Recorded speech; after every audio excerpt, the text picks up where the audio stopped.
Hey, what is up, everybody? Welcome to the Guilty as Charged podcast, coming to you live on a Tuesday evening. If you are a Milwaukee Bucks fan, I am sorry you had to watch that, but you can come drain your sorrows with us here, talking about the Chargers draft class, essentially putting a bow on what was a fantastic, fantastic weekend for us as a podcast, as well as a really good weekend for the Chargers, I think we can say. Yeah. And joining me to do that is my good friend Tyler. Tyler, what's up, man? How are you doing tonight? I'm doing very well on Thursday, Friday, and Saturday, and Sunday, and Monday. I wasn't tired. It didn't catch up to me until 3 hours ago. I realized, man, that was a long time in front of the computer. But now the podcast has started. Energy is back. I'm ready for the next hour. Yeah, ready to get back into it. I definitely needed some time off. We like I mentioned on the Saturday show, Brooke and I went and saw Sinners, which is fantastic. One of the best movies I've seen in theaters in quite a while. And then just like we went to church on Sunday, I slept around. In terms of like I moved to couch positions, took a nap, took another nap, watched some film. And that was definitely, a good little recovery for me. And excited to get back to it today. We are going to kind of do a deep dive into the draft class as a whole, talk about how this particular team is going to, or this particular class, I should say, is going to come together, challenge for the roster spots, etc. We have graded a lot of these players. We've obviously gone back and watched the tape of the players that we did not grade. And so we just kind of talking about how these puzzle pieces might fit together with the roster as a whole, I think is very, very important. So this is going to be a fun show. We did this last year. It gives a good insight into where these players can fit.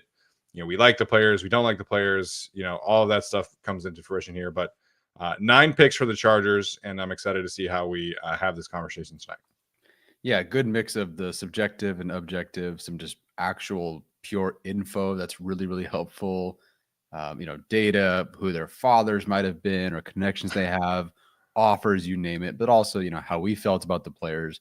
And it's good. Like we've had, our interpretation of these players generally teamless. Like, yes, if you ask us about the Chargers, this is how they'd fit.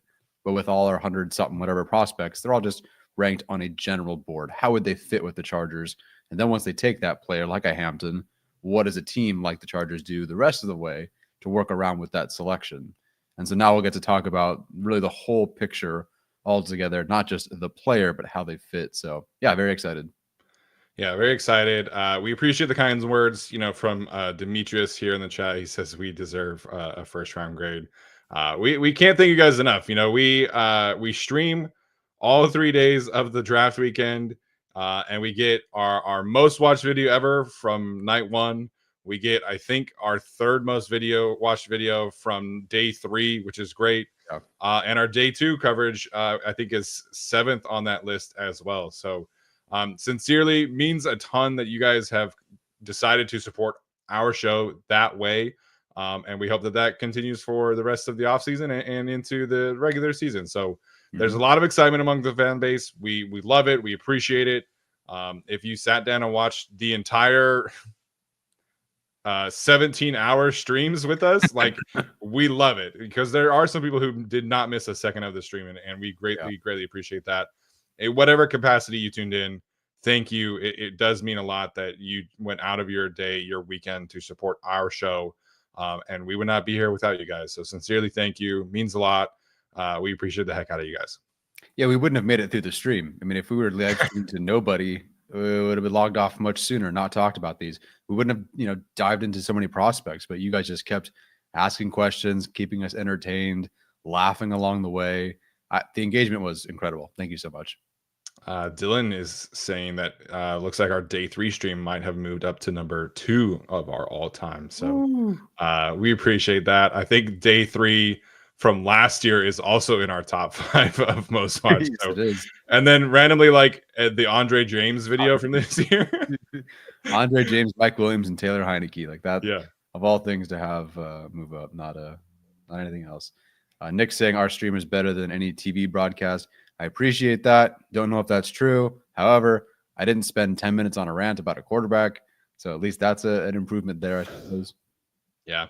I just feel bad for like these prospects, right? Like they work their entire lives to be drafted, and then they get drafted, and Mel Kiper or Bill Klatt are on TV just ranting about how Shador Sanders should have been taken instead of you. It doesn't even mention like anything about you. So it was a struggle this year. The day 3 coverage for the networks, I didn't watch a ton of it, right? But like they cut to the desk so many times to talk about Shador, and it's like, okay, we get it. Like, talk about the actual players who are being drafted. So hopefully that can change going forward. Yeah, I hope so. Or, and hear me out, don't change. Keep letting people watch us and Alex Katzen and the guys that dive into the late, deep day 3 stuff. True. And yeah, we're happy to have you here. Yeah. If we were not doing this, I feel like I would watch, like the Bleacher Report guys or bootleg guys or somebody else. So there are great content creators out there, and I'm excited that you guys have chosen to watch our content instead. Yep. All right, let's get to our full player evaluations and final grades for this Chargers 2025 draft class. Again, 9 picks, thanks to the trade up for Oronde Gadsden, which we'll get into a second here. Before we start, do you have like general thoughts, or do you want to close with general thoughts? Let's close with general thoughts. Although I will say, I guess ahead of time, I see the vision of what they were doing more so now, having watched the players I did not know. Yeah, I would agree with that for sure. Okay, obviously, first and foremost is Omarion Hampton. So for each of these players, we're going to have 2 slides. Your first slide being like it is for Omarion here, why he was the selection, as we talked about during night 1. He was the best player available after the board fell how it did. After the trade with the Eagles did not go through, it was very clear that Hampton was the choice. He is a long-term investment and commitment into the run game identity. And I think we've talked about this as well. The Chargers were a little scarred from not having a reliable running back room last year. Once J.K. Dobbins got hurt, they were not really able to run the football consistently. And that bled into the playoff game, even when J.K. Dobbins was like, quote unquote, healthy and returned. So the Chargers now have Najee Harris, Omarion Hampton. This is a short-term dynamic duo, and Hampton is obviously your long-term running back 1. In terms of relevant beast information from Dane Brugler, I do have their rankings on here from Dane. So he was RB2 on Dane's board, 29th overall, on his big board. The prospects who were ranked outside of the top 100, I couldn't really find like where they were stacked up that way. So the other prospects will have their round grade. I thought it was interesting that Michigan did offer Omarion Hampton. That is something that pops up 2 other times in this series. So his high school statistics are insane. Over 5,000 rushing yards in high school and 88 touchdowns, despite missing half of his junior season. Just absurd production.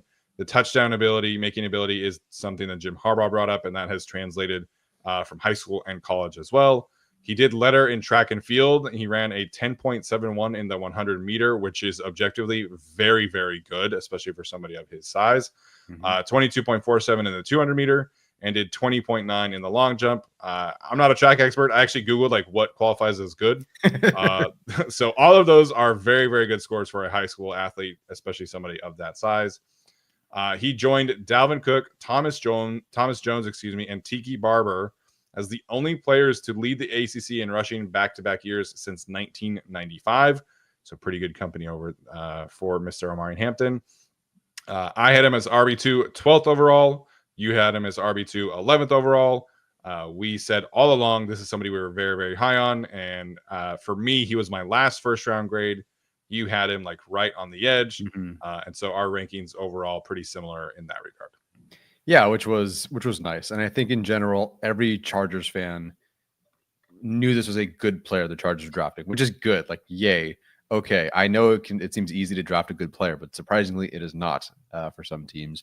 Drafting Hampton was, in just the pure player that he is, a very good decision. And I know it's not the elite premium position that maybe a receiver could have been, but the difference between him and the next available receiver who also, checked the character boxes and whatnot for them, or production or whatever you want to call it, there was a big gap there. So If you wanted a receiver, sure, you wanted Golden. But for me, the difference between Hampton and Golden was pretty significant, even if I believe receiver is the premium position. And I would have loved if they had gone receiver, but I understand why they went with Hampton. The trade back, we'll talk about that, I guess, maybe in the grades overall. But for this pick, I can't help but just feel very good about the selection and better about it considering what they do in the next few rounds. Yeah, I would agree with that. All right, the second part of each of these is going to be our positives and concerns and depth chart analysis. So why don't you take this one away, Tyler? Yeah, he's an extremely well-rounded back. As we've mentioned, I mean, you saw the production on the previous slide. In high school, he carried that right over to college, at least in his final season for sure. He is one of only 2 players I had who had passed thresholds and missed tackles forced, yards after contact per attempt, and receiving yards. Just a complete all-around back. As written here, like he gives you those hammerhead singles and doubles. He himself said on his press conference, like he wants Chargers fans to know he's going to get it done on 4th and 1, which I love. But he also has that speed to swing for the fences. This is not a player where it's nothing really gets done. Ooh, there's a really big long run. Yay. And that's like his home run thing. But the rest of it's kind of low success rate.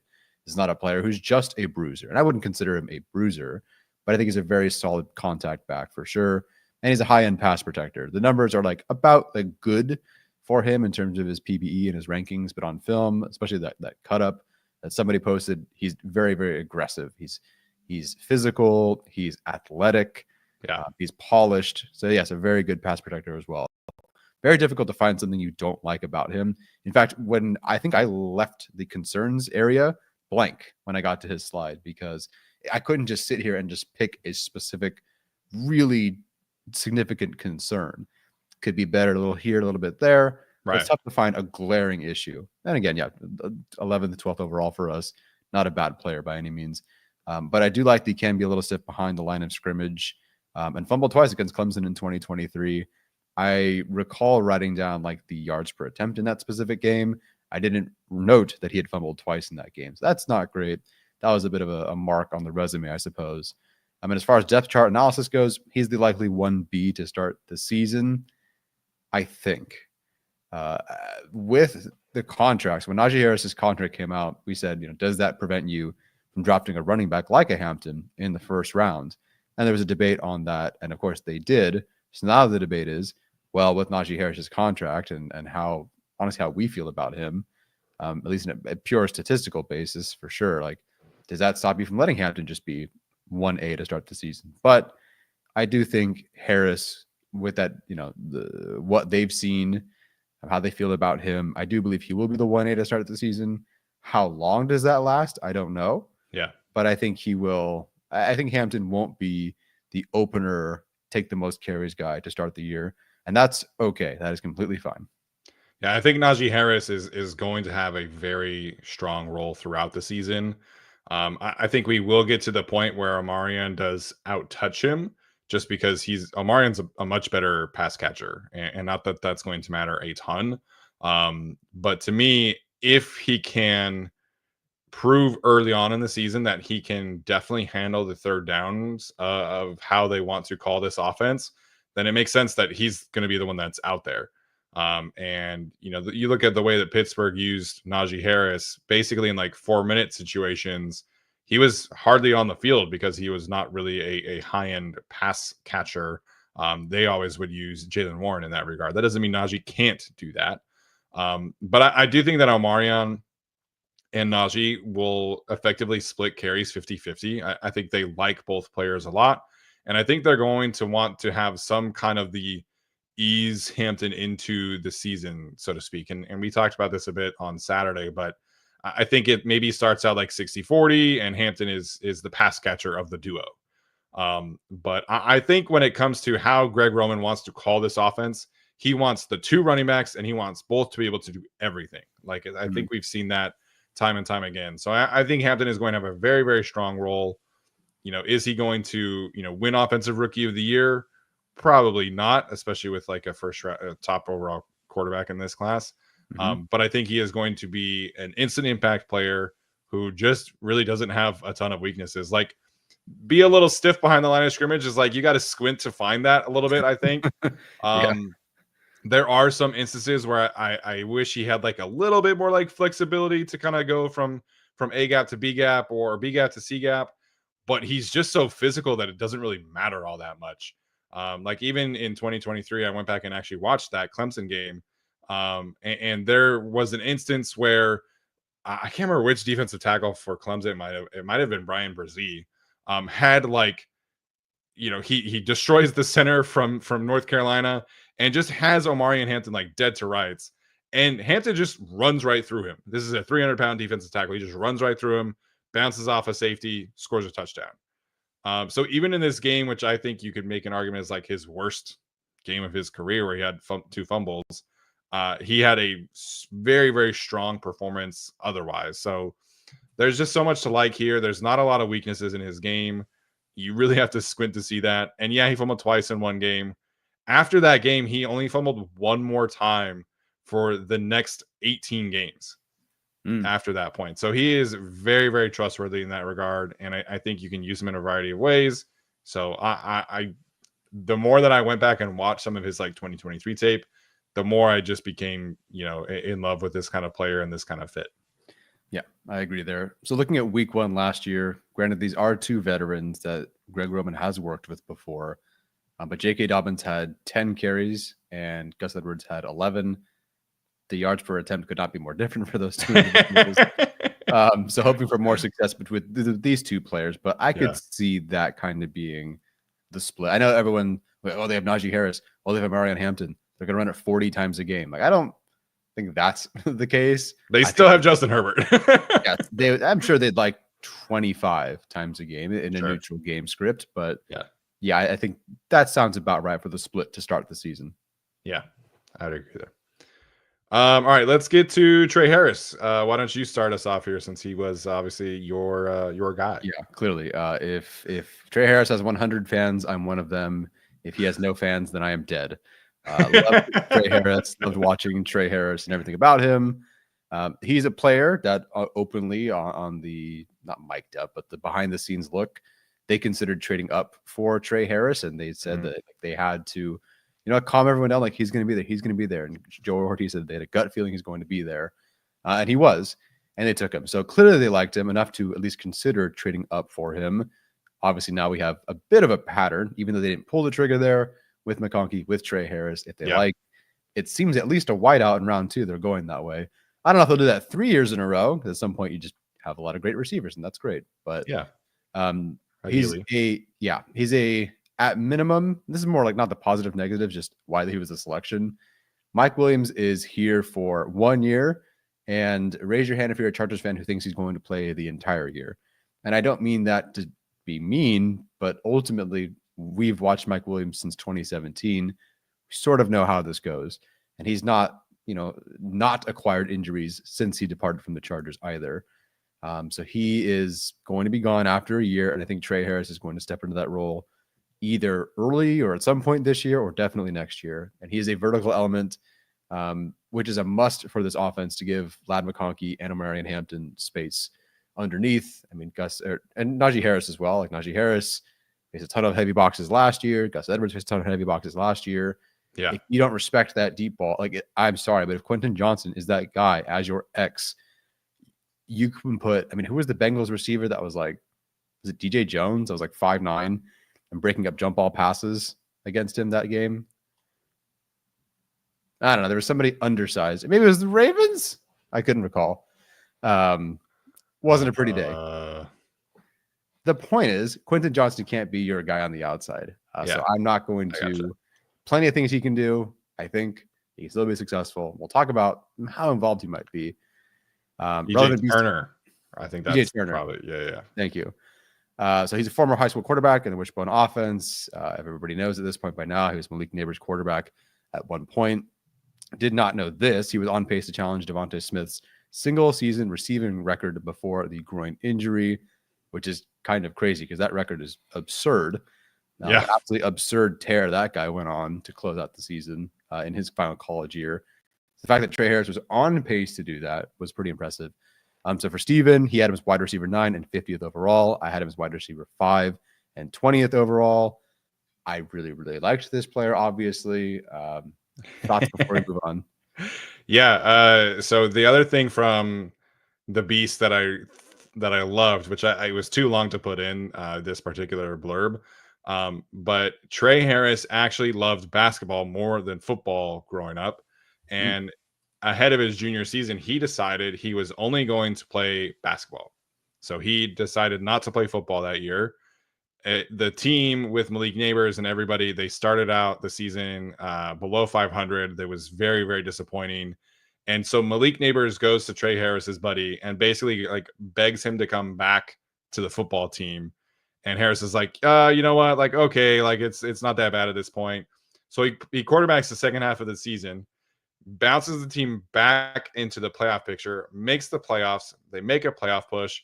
And then he again is like, I don't know, man. I don't know if I want to play football anymore. And Malik is like, bro, like you have to play football. Like you're too good. And then they made it to the state championship game the next year. So he just like picked up football in the middle of the season essentially and was like, I'm that dude and I'm gonna take this team to the playoffs. And it worked out pretty well for him. yeah, amazing if you can just pick up football and Must then be be nice. good at it. Yeah, like, I can pick up like a video game maybe in Madden and Sure. be good at it, but I certainly can't just decide to. Yeah, sure, I'll give it a good old try. Yeah. Then almost break Devontae Smith's single season receiving record Yeah. when all is said and done. So pretty So impressive. his pace would have left him like 30 yards short Mm, had he not gotten injured. So yeah, there was a game where he came back and he played like a little bit. Before the injury, his pace was like 20 yards short of Devontae Smith's single season record. So mm, he was very, very productive last season. yeah. So some positives for him. We've talked about the numbers over and over again. So number 1 in yards per route versus man, number 5 in success rate versus man, number 8 in success rate versus press. Again, a lot of the things that I think weren't as discussed with his profile. I think that's part of the reason I liked him so much. Yeah. Background info on him was awesome. I thought that there was a medical flag, but followed up there. There seems to not have been a medical flag carried over, although he did mention the hernia that he played through. But as far as I'm aware, I Yeah. was told like excellent family, works in the weight room like crazy, practices like a pro. Of all the guys they drafted, his report on him, his background info that I got was the most positive by quite a bit amount. I didn't get Branson Taylor's, I guess, or Mickens. But anyway, his was very, very positive. Despite his height, very good after the catch in short area. That's definitely for sure. In 2 seasons of 60% contested catch rate. So his overall, I think, is like 40. No, not 48.1. Yeah, it's like 48 something because Yeah. in 2023 he Yeah. like they fed him like 27 opportunities or whatever and he only caught like 11 of them, but Yeah. this is a guy who is very good contested catch situation for sure. Yeah, definitely. Some current concerns and very obvious, and I can admit to that. Very limited route tree at Ole Miss. You look at, I believe it was comebacks specifically on reception perception, like there were 0 that he officially ran Yeah. in that offense. So there's a lack of an overall route tree. That's just the Ole Miss way. I'm sure Tre Harris could have ran those routes, but Yeah. that's just the way they ran it. That's the way they've always run it. Like I was surprised watching that offense, what they did. And the field against zone coverages could improve. As someone who's very much like line up on the outside, go beat that guy. I don't think he had a ton of opportunities to be that zone coverage specific beater. Right. And the numbers bear out that way too. His yards per route versus man is sky high. I think his yards per route versus zone is good, but it's definitely a step down. Granted, he's like 10 in yards per route versus man. That's gonna look different, but he wasn't ranked as high versus zone. So depth chart analysis, I think at minimum he's rotating in as your X or your Z. I'm curious where you fall on that, because if Mike Williams is out, if you're doing 3 receivers and Mike Williams is out there, Harris should be your Z, but they do believe in Quentin Johnson still. I know, as much as people don't want to hear that. Ask Jim Harbaugh, who's very open about who he believes in. Okay, but if Mike Williams isn't out there, clearly Tre Harris is your X. So he can do both. I'm just curious where he'll fall in the rotation. So right here we have written wide receiver 4, but to me, he's wide receiver 3 in a role as needed. That's fair too. I think that the learning curve of the playbook and a more nuanced route tree is going to take some time that could be half the season, right? But I think from a skill set standpoint, he has the ability to go in and out between both spots. And I actually put the short area part because I went back and watched some 2023 stuff where they used him a lot more in the slot. His slot percentage was only like 25% in 2023, but last year it was like 3. Like he was almost all outside. And in 2024, the usage was just like, you're just going to play our boundary and you're just going to run vertical or run comebacks or posts or whatever. In 2023, there was some more slot stuff. There was some more ability to run slants and things like that, crossers. So I feel comfortable that his skill set will translate to playing multiple positions. And like, if they wanted to play him as like a power slot, I think he could do that. I just think the limited route experience and the very small playbook at Ole Miss, it is going to take some time. And it's not because I don't believe in him. It's just kind of been proven over the last few years at this point in time that receivers from this kind of offense do need some time. I think he is a much more well-rounded receiver than a lot of the Jalen Hyatts of the world and things like that in this kind of air raid offense. But if it took him kind of half the season to really, figure it out and be a starter, I wouldn't be all that surprised. So I think he'll have an instant role. But you even pointed out the Chargers were really easy and Ladd McConkey into their role and into their playbook. So if Tre is the wide receiver 4 to start and the wide receiver 3 to end the season, I think that's probably where I would end up. Them phasing out Mike Williams by the end of the season wouldn't completely shock me. But I think to start the season, Mike will have, his full role as an X, and then Tre will kind of rotate in and out. Yeah, I think I would agree there. And again, as his biggest fan, I think, other than maybe his mother and his father, I suppose. Yeah, I do agree there. It's going to take some time. I think he has the chops to do all of it. He's got the athletic profile to do all of it. And they believe enough in him. But it's going to take some time. And there's trust that has to be built. And at the end of the day, I assume Quentin Johnson knows the playbook and Ladd McConkey knows the playbook.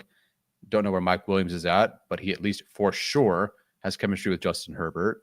Right. So are you taking that off the field right now? Not really. So it's going to take some time. I wouldn't, you sit here is he going to have 1,200 yards like McConkey did in the regular season? No, I don't think that's going to happen with Tre Harris. If he does, that means Ladd McConkey got hurt. That sucks for me either way. But I think he's going to have a good contributing role this year, be great in some moments for sure, help them where they were lacking. I think he's a force multiplier for how the rest of the team can play, to help Hampton, to help Harris, to help McConkey, all the underneath stuff. You might just watch him run a ton of go routes for a while. And it's not because maybe they don't trust him. It's just that's just kind of the gig sometimes. Yeah. And then eventually you'll start seeing the rest of it there. So I feel comfortable with where he will be. But if people are expecting him to be, wide receiver 2 immediately, I just don't think that's how this team operates. They love their veteran players. They will Cam Hart and Tarheeb still. Oh my gosh, Chargers fans cannot imagine a draft last year where they didn't, get picked by the Chargers. Feel so good about them. The Chargers had zero intention of playing those guys basically at all. No. It took several injuries for those two to get on the field. Yep. And granted, that is day 3. This is not a 55th pick. But like I said, with McConkey then, the 34th pick, they eased him in as well. Yeah. And Ladd McConkey was just undeniable. And then finally, he had to have a 2-touchdown, 140 whatever yard game against very good defensive backs while I was at a wedding. Thanks. For them to finally let him off the leash. And there were injuries in that room too. So it's going to take a second is what I'm saying. Yeah, I think we'll see, right? But I think this regime is all about not putting too much on the rookies' plates right away. And obviously, Joe Alt is a very different conversation because he was the 5th overall pick, generational offensive tackle prospect, etc. But Tre is going to have a role. I just think, like you mentioned, some fans who are going to expect him to be wide receiver 2 right away, maybe by the end of the season. I could see it, but I think they are going to let him get his feet wet a little bit, play a minor role. Maybe that's 20 snaps a game, 3 or 4 targets a game, and then after the bye week, second half of the season, maybe that cranks up to 40 to 50, 5-6 targets per game. And I think that's kind of how I see the season going. Do you want to have the Quentin Johnson discussion real quick? Sure.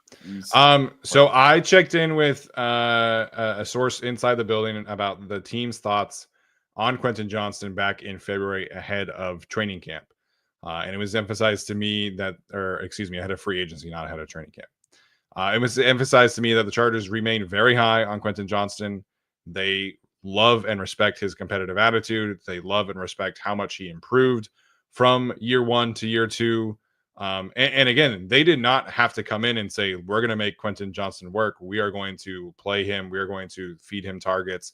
This was not the regime that drafted him. But they really believe in his athletic ceiling. They really believe in his character and how much he worked to improve in last offseason. And I think regardless of what you think of him, he did take a significant step forward as a player.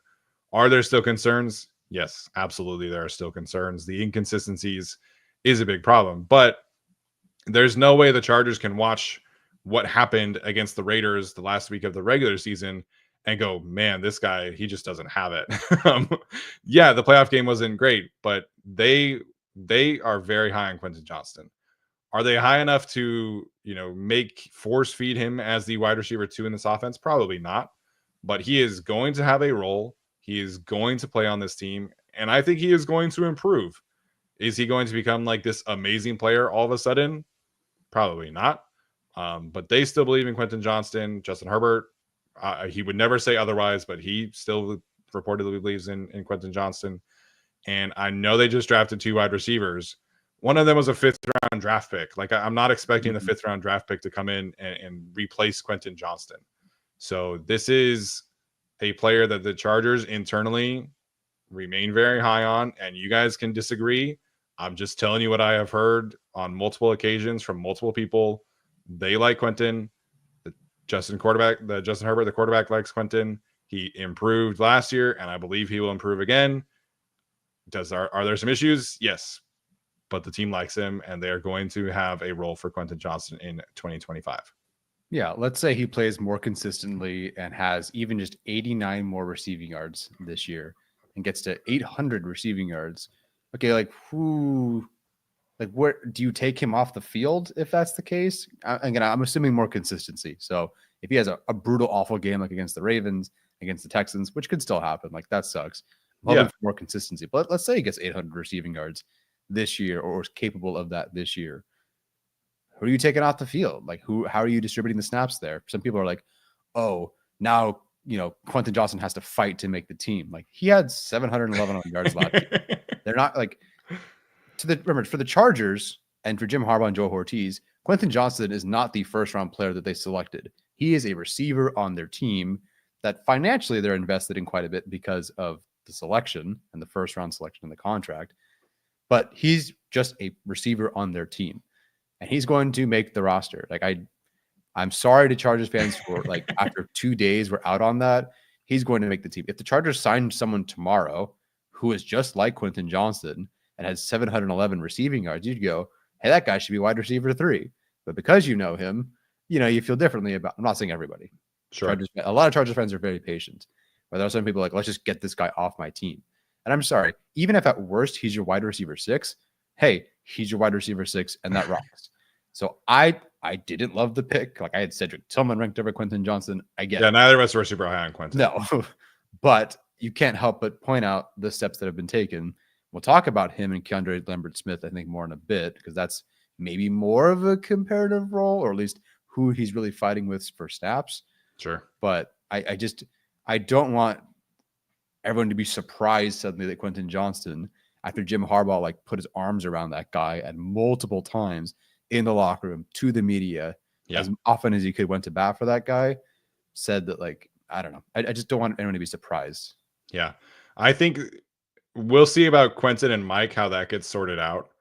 But Mike Williams is a very limited version of himself, I think. And maybe that improves, but he's going to be 31 very soon here. And so, coming off the injury, it could be a lot better here. But there's a world where Quentin Johnston is the 2nd receiver in snaps on this team. And so people saying oh, he's going to be on the bench, he's not going to play.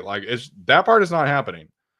Will he end the season as wide receiver 2 or wide receiver 3 or wide receiver 4? That part I think is up for grabs, and that is where Tre Harris at the end of the season can maybe supplant him. But he's gonna be on the team. He's gonna have a role. He's going to receive targets. So I'm glad you brought this up because there's a lot of people talking about this as like he's going to be off the team. That part is definitively not happening. No, no, definitely not. We'll get to Jamaree Caldwell here next. Actually, let's do a quick little ad read from our friends over at Prize Picks. Obviously, the NBA playoffs in full swing, NHL playoffs in full swing. Hopefully, you were able to partake in Prize Picks and their draft propositions as well. This is truly the best and easiest way to consume daily fantasy sports. I recommend it to all my friends. I recommend it to my family. You have recommended it to your family. Obviously, your mom has had a great time with it. And if you guys use Prize Picks, it does actually support our show on the Guilty as Charged podcast. So we do definitely encourage you to go check it out if you haven't already. Unfortunately, we are kind of getting to that summer period where there's not a ton going on. But if you're a diehard baseball fan, Prize Picks will have you covered there as well. So super easy to use. Does support our show. So would definitely encourage you guys to go check it out. prizepicks.com/guilty, code guilty at checkout. Again, that is prizepicks.com, code /guilty, code guilty at checkout. Really quick too, before we jump to Caldwell, Peter brings up, regarding Quentin Johnston, great person, but can't catch, no hands for contested catches. Totally. Contested catches, not his thing. But I think specifically adding Mike Williams and Tre Harris for those roles takes that away from him. So yes, I think the Chargers even agree with you, and I agree with you, but now they're going to let Quentin Johnston just do that underneath stuff or the digs, crossers, and stuff like that. And so I actually think these picks, sure, it maybe takes his snaps down, but it allows him to focus on, I think, what we've ultimately found out his role is in the NFL. Yeah, I agree. And that's a good point from you and from Peter as well. Mm-hmm. Okay, Mr. Jamaree Caldwell, the round 3 selection. Why he was the selection? I think he fits the Jesse Minter mold perfectly, and Jesse has said as much. The Puna Ford exit, as they have talked about publicly, left them bruised, to steal Jim Harbaugh's exact quote. And we needed to see them invest some capacity into a long-term investment in that room. Obviously, Otito Ogbonnia is a free agent after the season. Tear Tart is on a 1-year deal. Deshaun Hand is on a 1-year deal. Naquan Jones is on a 1-year deal. And Scott Matlock is probably playing offense only right now. So you have Justin Eboigbe, and that was it in terms of long-term assets in the room. So Jamaree Caldwell, definitely a fit there. Relevant beast info. He had him ranked as his 18th defensive lineman, interior defensive lineman, I should say, and had him graded in the 4th round. Most people, from what I saw, had him in like the 3rd, 4th round. I know there was some, instant dislike of the pick because ESPN did not have him graded that highly. But from a consensus board, like this was where he was going to go. Mm-hmm. And I do think that is important to note. He was a 0-star recruit who started his college career as an offensive lineman at Hutchinson Junior College. We talked about this a little bit, but he took a COVID year, obviously decimated junior college football. So he took the year off, was running a catering business with his family, back home. And then he went and played at Independence College, went back to defense, ended up at Houston and then Oregon. One thing I loved in there is that he blocked 2 field goals at Houston. And then he had 3 batted passes this last year at Oregon. So this is a guy who definitely knows how to get his hands up and make an impact that way. He did play the entire 2023 season with a hard cast on his left hand. It happened like the 5th snap of the game, and he just put the cast on and then went rolling. So I think that shows kind of the there everyday kind of conversation that we've talked about for the Chargers. Junior Colson famously played with the club the entire season as well. I had him as my 15th ranked interior defensive lineman, 89th overall. You were a little higher on him than I was, but you watched more Houston tape than I did for sure. Yeah. And you had him 11th and 71st overall. Yeah, I get so many messages or responses to the Caldwell pick. Like, man, I watched Houston 2023, and that was sick. And I agree. Like, I think there was a bit more there. Maybe why I bought into some of like the athletic profile being better. But I think that was it Minter or Ortiz mentioned like they love giant athletic guys who could run. Minter, yeah. And it's funny because his RAS doesn't look like that at all. If I didn't know about Caldwell and didn't watch his film, I go, that's a bummer one. And he's low on the consensus board, but I'm not saying he's Poona Ford by any means. But like Poona Ford, like if you told me to evaluate Poona Ford, the college player, I go, good God, like this shorter guy, the RAS is terrible. Like, what are we doing here? But you watch the film and go, holy crap. Yeah. And Caldwell, I feel like obviously not maybe as like he's not as good as Poona Ford, but you watch this film and that Houston film for sure and go, yeah, there's definitely something here. I had other preferences on the board at D tackle that were available. I honestly thought Farmer would have been the pick given the connection there, but it's very, very easy to see why Caldwell is a fit for the Chargers. And so even though this is the first, not surprise, but like I'm surprised they didn't go elsewhere, but I still understand that like exactly why they took him. Yeah, I agree with that. We'll get to some of the positives here. The film athleticism definitely pops, like you mentioned. There are multiple occasions where he is chasing down ball carriers, where he is making tackles 10 yards down the field, where he is able to, get in and out of a gap extremely fast. And I think he does show the ability to play a 2-gap role. He shows the ability to shoot the gaps as well. His run defense film is a ton of fun to watch. I think he can do a lot of different things for you from a different kind of scheme standpoint. There are instances where faster centers can get to him, but if he is able to win off the line, he has some of the most violent hands that I watched in this class. Like he does have a really powerful strike who can set the line of scrimmage, which I really enjoyed watching. He has not played a ton of organized football. Obviously, it's been a lot of 2-3 years of JUCO, 1 year of not playing. At Houston, he was playing like a lot of 4-eye. So this year was really like the first year of his career where he was in the A gap. And I think he can play a little high at times because of that inexperience. So I think that is something that Mike Elston will work on. And once he can correct that issue, I do think there's not a ton of, technique issues that can kind of pop up. So he does sometimes take himself out of rushing lanes. That should say lanes, not lines. My bad. But some of that is just kind of scheme, and some of that is, Derek Harmon had the same kind of stuff where he would take himself out of plays. I think it's again just kind of an experience thing. It's a college defensive tackle thing. I mentioned the athletic centers kind of gave him some problems. The weight thing I was interested to see because he brought that up as an issue at Oregon. He did not bring that up. He meaning Jamaree Caldwell, I should say. So he self-reported at Oregon that he feels like his weight at Oregon was an issue. I could not find anything about Houston being that regard. So as Bolt Casa pointed out, he did bulk up to play at Oregon. They played him more of a 2-gapper role. So maybe we see him play more at like 315, 320 as opposed to 330. Curious to see ultimately kind of what him and Ben Herbert and everybody, once they get together, they can see what his best particular weight at. But like 320 probably feels right for me just based off of like how athletic he looks on tape. Yeah. His role, I think, is going to be very interesting. The Chargers play a ton of nickel, obviously, but they do play a good amount with 5 defensive linemen down, 2 edge rushers, 3 interior guys. So technically speaking, I think he probably is a starter. But I am curious if he can really push Deshaun Hand and Tier Tart for more snaps. Like I don't think he'll lead the team in snaps, but I do think he technically could be classified as a starter, given their base package does include 3 interior defensive linemen. Yeah, I agree. Tart will finish the year, I would imagine, with the most snaps, but I wouldn't be surprised if Caldwell were next.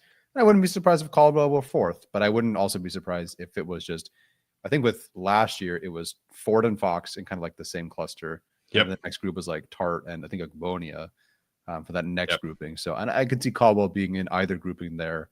This is a play I don't expect. Like they signed a couple of players. They brought Tart back. They have a Boygby, although a different role. I don't need him to be great right away and play a ton right away. But I have a feeling he's going to be a favorite for fans for sure. Yeah, I already got that one. All right, let's get to our round 4 selection here, which is obviously Kyle Kennard. My bad. Why don't you take this one? So if not for Tre Harris, I believe Kyle Kennard would be my favorite selection the Chargers made in the draft. Not because I believe he was the best player. I just love where they got him and exactly the reasons they got him for. They needed a pass rusher, bender type behind the trio that they had. Bud Dupree, more run defender. Khalil Mack can probably do everything. Still more a power rush, power guy. Thule, same thing for now. Has flashed quite a bit before, but I still believe that's still his profile. Kennard, when we had asked for any particular option behind them, to prepare for the future, to get some with more twitch and bend, and it was perfect. I guess Ryan Ficken loved him for special teams as well. I would die to ask Ficken the question, like, how do you evaluate special teams players who have not really played special teams? Especially edge rushers, because that's a role that he loves to have. But I'm like, how can you watch, like, Kyle Kennard, I can understand. He's very clearly athletic, but he watched Tuli Tuipulotu take nose tackle snaps at USC and said, special teams guy, let's go. Yeah, and that's probably because he was in the weight room the entire year. And he was like, you want to play special teams? Sure. Yeah. But anyway, he's a ton of fun. We'll talk about the positives in a bit. Some beast info. Very good poll from Steven here, former Ravens assistant defensive line coach. Sterling Lucas credited with bringing him to South Carolina after, of course, the tenure with Georgia Tech, which seems like it was like meh at the end there with Georgia Tech, and things just went beautifully at South Carolina. Yeah. Which is really good to hear. He's got 2 kids, 2 separate people. He was a team captain in 2024. This is another player that we were lockstep in almost identically as edge 12 for you, 60th overall, for me, 55th overall. This was, at the place they selected him in the 4th round. Really couldn't have been much better. Yeah, I think the coaching thing. So this was the him being a Ravens guy. I was not in the beast, but Dane credited Sterling Lucas with bringing him to South Carolina, and Sterling Lucas, I did some research afterwards, just really, really believed in him. And he actually compared him to Matthew Judon, who he spent some time with in Baltimore. And I think that comparison can make a lot of sense for some people. That was his experience, right? So he goes to South Carolina and has a great season, obviously sets the, wins the SEC Defensive Player of the Year award. And Sterling Lucas was his guy like the entire way. And I think it shows that Kyle Kennard is willing and able to take coaching of like the NFL caliber, where that's a real sign of growth for what he was doing kind of at Georgia Tech, where, there was some work ethic questions, and Keon White was a guy who kind of transferred into the program and helped bring him on to the right path. And then Sterling Lucas was essentially the one to kind of like finish the job there. So I think that says a lot about the growth that he's undergone as a person and the player as well. So I do think he is somebody who will take coaching, going forward, adapt to special teams and stuff like that. I would have no concerns about. Yeah, and if you were ever worried and had some background about him at Georgia Tech and things were like, not so sure, if you see that progression to South Carolina, you then feel really good if you're the Chargers and your culture and Jim Harbaugh and all that, taking him under your wing, just continuing that trajectory for him. Yeah. Some positives and concerns for him. I think positives, we've talked about the performance versus Campbell from LSU. I'm totally forgetting on his first name right now. Will, thank you. I think this is a high motor and high effort player. Again, mentioning the chase downs, mentioning his ability to run downfield, make tackles, I think is something that definitely stands out. His speed and flexibility complement this room perfectly, like Tyler mentioned. My favorite thing about him as a player is that he just rushes with great tempo and he sets up his inside counters really nicely. A lot of these college edge rushers just do not have plans, and they just kind of like do whatever, right? Like you watch Shamar Stewart and you watch Michael Williams, they don't really know what they're doing out there. They just kind of go fast and go forward. And I think Kyle Kennard having a rush plan while being the athlete he is just something I really gravitated towards. His inside Euro step counter is really, really nice. He can win off the line. He can rush with a long arm. There's a lot in there. And, he's not Donovan Izarok, who I would say is like the most well-rounded pass rusher coming into the NFL in this class. But there are some reliable counters that he uses on a regular basis. So concerns, obviously he's a smaller edge rusher, outside linebacker type. So the power at the point of attack against the run is not great. I think he can hold up decently, but it's not like he's going to anchor and set the line of scrimmage like some of these other guys in this room. He is a 5th-year breakout who had 39 pressures with the 11.5 sacks. So the pressure number was not super high, but he definitely made the most out of them. His worst 3 games of the season were the last 3 games of the year. So I went back and watched like the Missouri tape, which I think was the second to last one. He was double teamed a ton. Like they were very clearly like, okay, this guy has 11 and a half sacks at this point in time. He's not doing any more today. So they double teamed him a lot. They would slide protections his way, chip with a tight end. There are some concerns I have about how he kind of handled that attention from a blocking standpoint. But in this situation with the Chargers, as the edge for, he's not going to get double teamed like hardly ever. So, I think maybe that could limit his ceiling. Like, you watch a guy who can truly be like an NFL defensive player of the year, they get chipped, double teamed. It doesn't really matter. Like Khalil Mack, we've seen it time and time again. So I don't think we can have a conversation about his ceiling in that regard. But if that's one of your concerns, I think, for a 4th round pick, I don't think that really matters a whole lot. Yeah. And yeah, ultimately a 4th round pick. Any guesses as to why he might have been here in the 4th round? I think the NFL is kind of pivoting more towards the power type of rushers. And we saw those guys go very, very highly. And Dominic Zaraku fell pretty far down into the draft. True. I think the NFL just is really prioritizing those power guys, and the players who are more bendy and fast, they did kind of fall consistently in this draft. Brett Coleman has pointed out he did beat up on lesser tackles. I don't know if that's quite true because Will Campbell's really freaking awesome. Yeah. And the Alabama left tackle is potentially like a top 10 pick next year. So I think that's not really something I put a whole lot of stock in. I think his best games were against the 2 best offensive tackles that he faced last year. Yeah, and theoretically, isn't everyone beating up against lesser tackles? Like the guys that are drafted are usually beating up on guys that aren't as good. Yeah, at least he did that. I mean, Shamar Stewart and Michael Williams couldn't even do that. Yes, I will. Yes. Yeah. Less said about that, the better. I'm now that we're past the draft, thank God, is all I'm saying. If I'm wrong, cool. I'm happy for them. I think we're good on Shamar Stewart. Like the Bengals just is an awful like thing. The Browns and quarterback. Yeah. Michael Williams going to the 49ers. That dude is going to be a defensive player of the year candidate sometime very soon because they just are, an insanely good coaching staff. And he is very, very good against the run, physical athlete, obviously. So they can teach him some pass rush moves and he'll be good. Yeah. All right. Next up, wide receiver KeAndre Lambert-Smith. I guess we didn't put a third bullet point for why he was the selection. Whoops, my bad. Definitely needed more speed to balance the room out. Tre Harris is a vertical threat, can do a lot. Not a pure speed guy.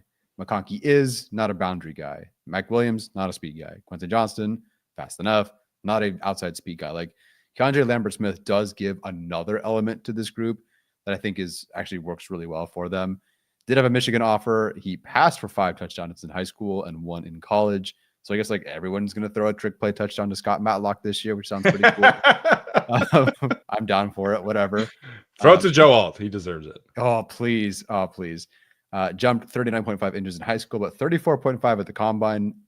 I don't know what to make of that specifically. I can do neither. So I'm impressed either way, but it's an interesting jump. 39.5 inches in high school is crazy. Like 34.5 is good, but I'm curious if like maybe he just like timed it wrong or if there was an issue like health wise. But if he had jumped 39.5, like his RAS score would have been like 99th percentile. Yeah. Now, Ben is the only player in Penn State. So obviously he was Penn State before this with multiple 80-yard receiving touchdowns, 5 catches of 50 yards in 2024. Was not ranked by Steven initially, was ranked now in hindsight, I guess. Wide receiver 21, 116th overall for me. Wide receiver 24, 128th overall.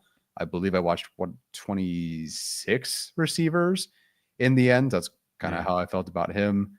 How many receivers did you watch ish? 24. Okay. So he's basically like one of the bottom 4-ish. I'm not saying that he's bad. We just didn't watch, the guys we watched some, but we didn't exactly watch a ton of the guys. 25. Okay. So about the same for us. Yeah. You liked him a little bit more, but I think the point is this is, I think, where we would have expected him to go. So it did surprise me given who might have been. Honestly, this one surprised me the most because I thought once they had Tre Harris that they'd be good for a while. Yeah. Given the needs, this will bake into or maybe our grades later, but this one definitely surprised me. Yeah, I think them double dipping at wide receiver, I'm definitely not surprised. I think I was Correct. surprised at like the time that it happened. And also some of the players who went and didn't even go after him. Like Andrew Armstrong did not get drafted to me, which is crazy. Whew. Elijah Badger didn't get drafted. He unfortunately goes Indeed. to the Chiefs. That one I can kind of understand because Thomas Martinez pointed out there's the back injury. I can kind of get that one. So Mhm. there wasn't a ton of like round 4, round 5 buzz for KeAndre Lambert-Smith, but Dane Brugler was probably the highest person on him. Had him at wide receiver 17, graded in the middle of the fifth round. So I put a retroactive grade on him. So just for like Mm. full transparency, I ended up with him ahead of Xavier Restrepo, Savion Williams, Samuel Brown, Arian Smith, and Isaac Tesla. So Mm. I didn't like love him. I graded him right behind Jalen Lambert, or excuse me, Jalen Lambert, Jalen Lane, and then Dante Thornton. I had like four grade points ahead of him. So Mhm. very very day 3 kind of grade. But I think of the guilty as charged guys, I'm probably the highest on him than the 4 of us. But I'm definitely not like, oh man, this is like an amazing pick. I love this Yeah. guy. But I can see the vision of him and why Yeah. this team liked him as much as they did. Yeah. The vision for him totally makes sense. Given now that we've seen everything else play out, his spot in the room makes sense to me. We can get some of the positives and negatives here. High end success rate on vertical routes with his 4.37 speed shows up. Need that. Love that. Like a worst case scenario, let's say Tre Harris is an awesome Z for this team or an awesome slot or whatever, one of the two. And you just want the sacrificial X. Congratulations, 4.37. Go out there, do your thing, buddy. Competitive attitude as a blocker and at the catch point. I agree. His numbers aren't great, but there are several. Like he is a competitor when the ball's in the air. The contested catch rate isn't great, but I see it. Tracks and adjusts the ball very well. There's that play specifically against Kentucky, I want to say, down the sideline in the end zone Yeah. where he has to come back and adjust for that one. I remember watching that game and going, man, I should probably move KeAndre Lambert-Smith up just a little bit. And I didn't. So I'm going to stand by where I had him initially. But I only watched that game for Hairston and went, that's actually not that bad. Either way, concerns, 33% of his routes were curls and hitches, and he had a below average success rate there. Chose not to test in the agility areas. So curious what that would have been. Inconsistent hands. I think I'd agree there. Needs to show more patience against zone coverage. Right now, like wide receiver 5, potential backup kick returner, punt returner. It feels like wide receiver 6 is just slotted for the actual returner in Darius Davis.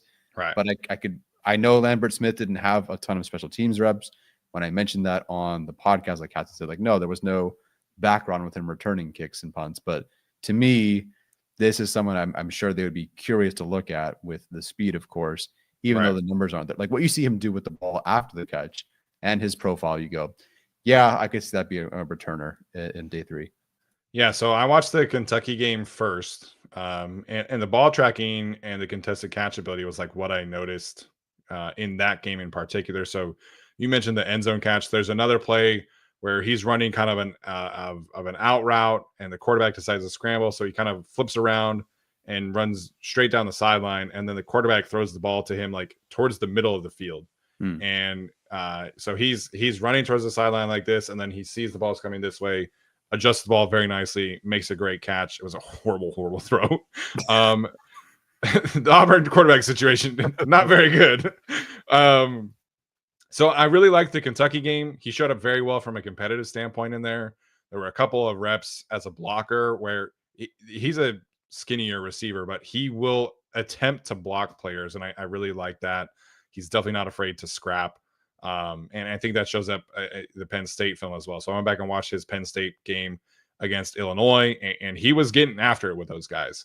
Then I watched the Arkansas game, and in the Arkansas game, there's a play where he runs a post route, has a one-handed catch, beautiful grab. You see the speed, you see the ball skills potential, and then the 2 plays later, he's chirping with the corner, and he tells the corner to come press him, and the corner stays off, and then he beats him on like a little skinny post thing, scores a touchdown. I really like his competitive attitude a lot. I think there are definitely some inconsistencies as a player, but I think just overall his attitude and the way that he is going to attack plays And he said it on the call, right? He's like, my quarterback's going to find out what I'm about. Like, he is a confident player. He is a competitive player.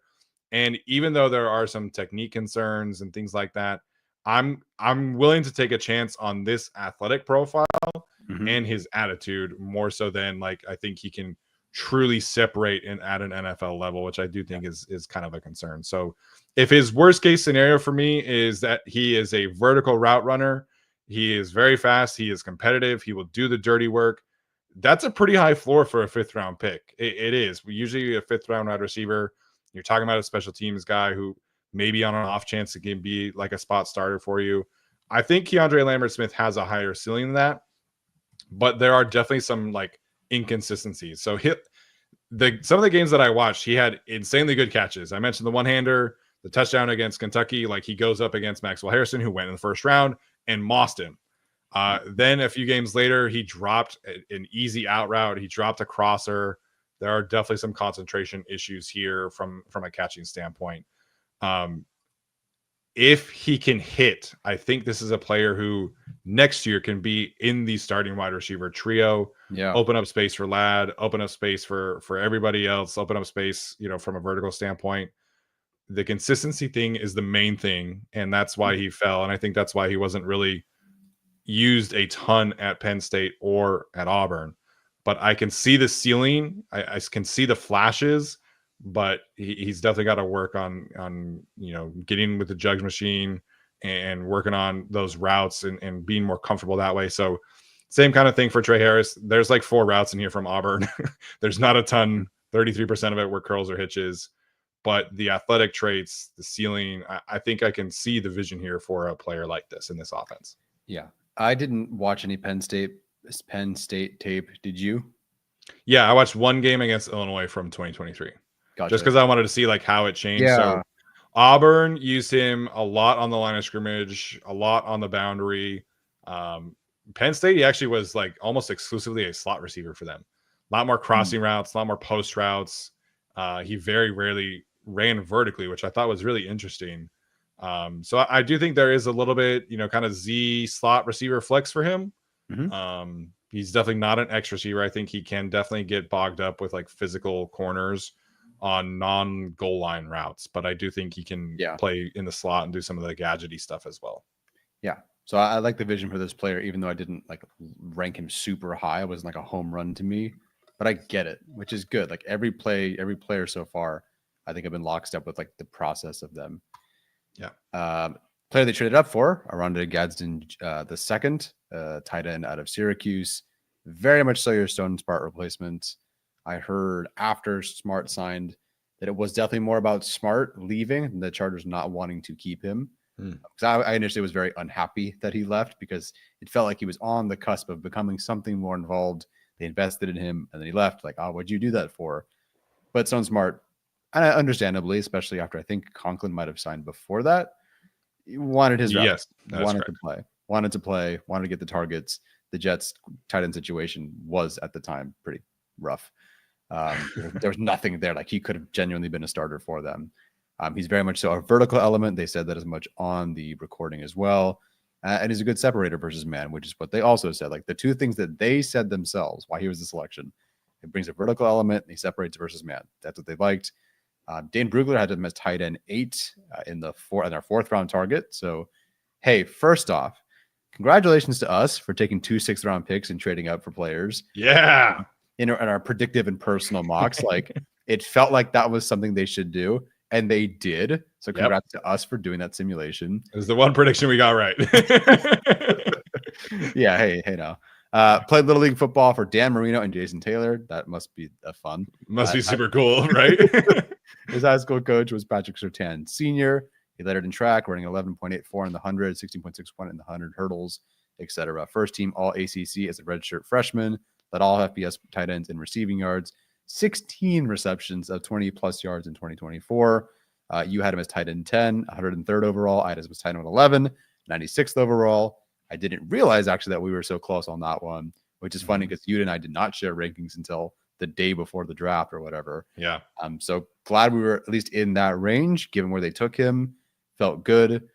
The question will be more so role, and we can talk about that in a bit. Yeah, and obviously his, the obvious one for him is that his father was in the NFL for 11 years, I believe, Oronde Gadsden Sr.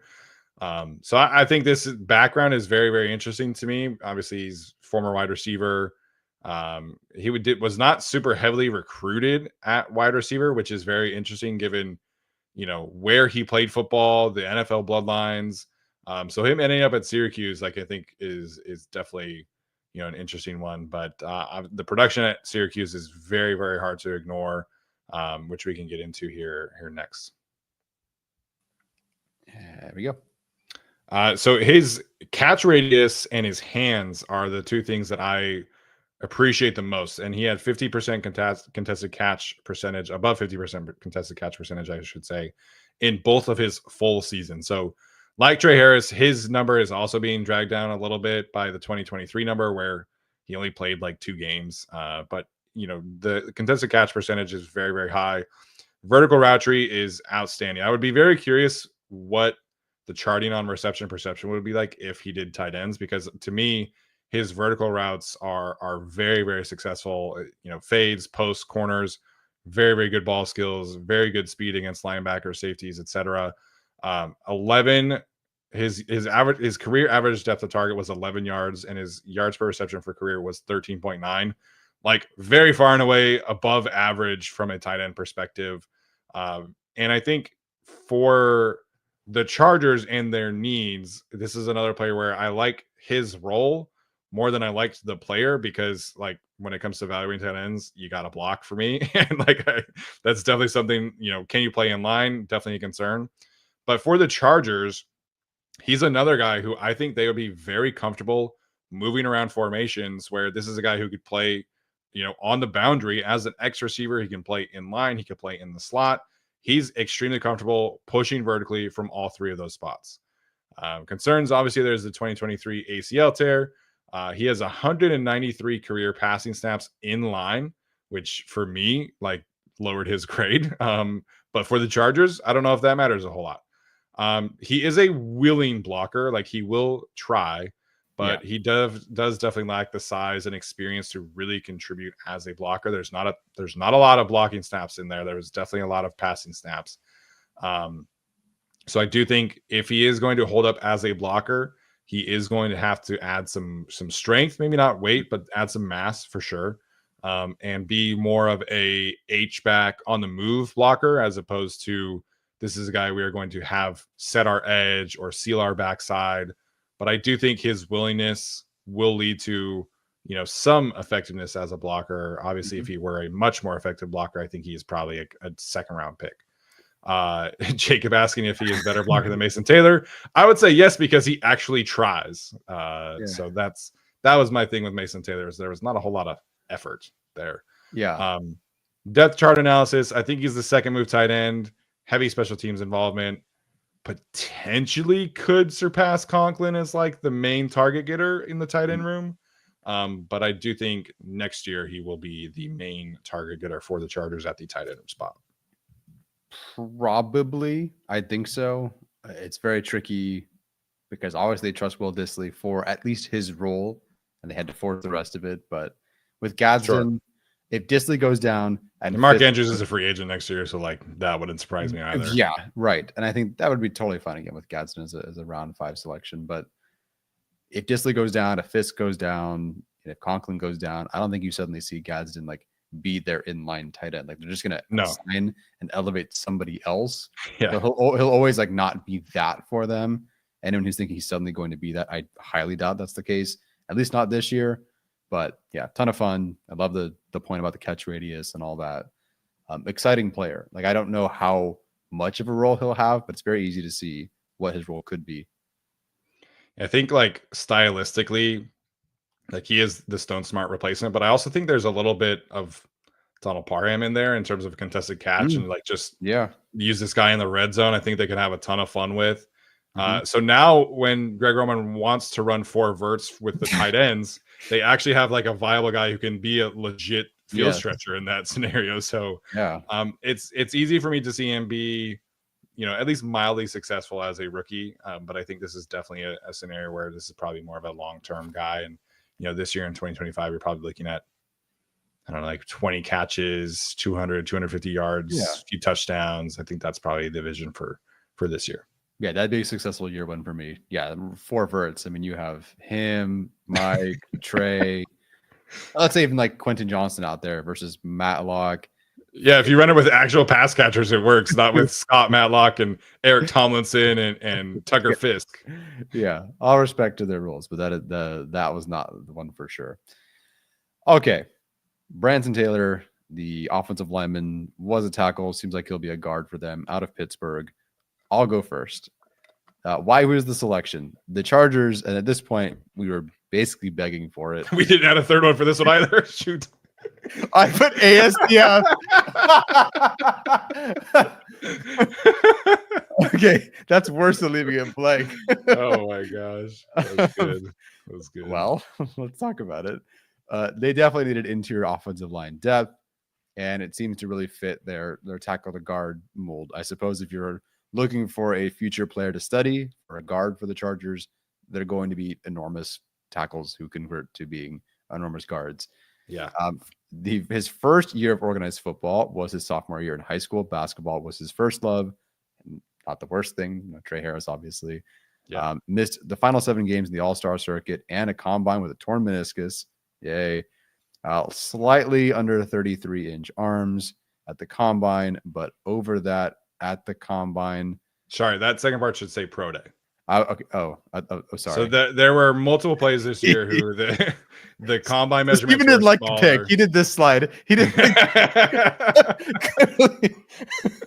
took a lot of care into this one. This was the middle child of slides. We'll get into it in a second. Yes. Okay. Steven retroactively graded him as interior offensive lineman 18 and 134th overall. I didn't rank him. Steven, out of curiosity, how many players did you rank? 18.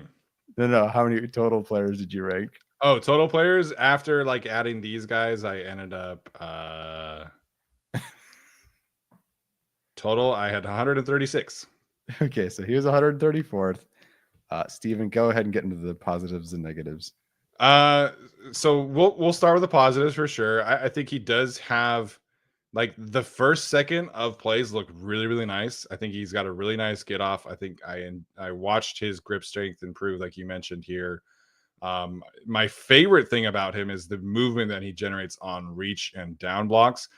His leg drive is fantastic for a player who doesn't have like a ton of experience there.